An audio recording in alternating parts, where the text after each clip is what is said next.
జగన్ గారి కెపాసిటీ ఏంటో చెప్పనా?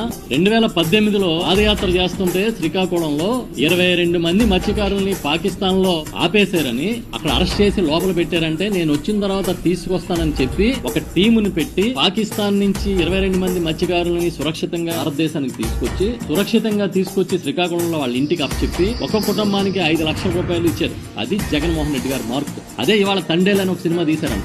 అది రియల్ స్టోరీ. అది జగన్ కెపాసిటీ.